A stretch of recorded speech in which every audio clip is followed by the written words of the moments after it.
हनुमान जी ने जब सीता जी से कहा कि माता इतने अच्छे अच्छे फल लगे हैं, मुझे भूख लग रही है बहुत जोर की, यदि तुम्हारी आज्ञा पाऊं तो मैं जाकर ये फल खा लूं। तो माता सीता बोलती है कि हे पुत्र, तुम्हारा शरीर तो इतना छोटा सा है, ये राक्षस इतने बड़े बड़े हैं, विशालकाय भयंकर, ये तुम्हें मार डालेंगे। तो बोले माता, अगर तुम अपने मन में भय न मानो तो मुझे इनकी कोई परवाह नहीं, एक बार बस आज्ञा दे। और ऐसा कहकर उन्होंने अपना विशाल भयंकर दिखाया, जिसे देखकर सीता जी आश्वस्त हो गई कि ये बानर प्रभु श्री राम की कृपा से आराम से फल फूल खाकर और इन राक्षसों को सबक सिखा कर आएगा। तो उन्होंने कहा कि जाओ बेटा, अब मुझे भरोसा हो गया, तुम खूब मीठे मीठे फल खाओ और अपनी थकान मिटाओ। जैसे ही सीता जी ने आज्ञा दी, हनुमान जी उछलकर एक पेड़ पर चढ़ गए और उस पर से एक बड़ा सा फल तोड़कर वहां जो पहरेदार था उसके सिर में दे मारा और दूसरा फल तोड़कर खुद खाने लगे। उस रखवाले ने जैसे ही पीछे मुड़कर देखा तो कि एक बानर जो है फल खा रहा है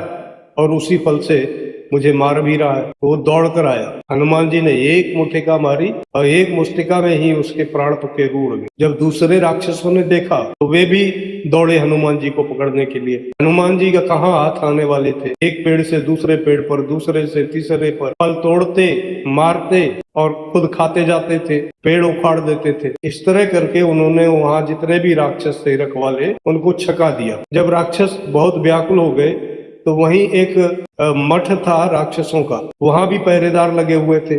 उन पहरेदारों ने भी आकर हनुमान जी को मारने की कोशिश की, लेकिन हनुमान जी तो हनुमान जी थे, उन्होंने आनन फानन में ही उन सबको व्याकुल कर दिया और वे भागते हुए राक्षस राज रावण के दरबार में जा पहुंचे।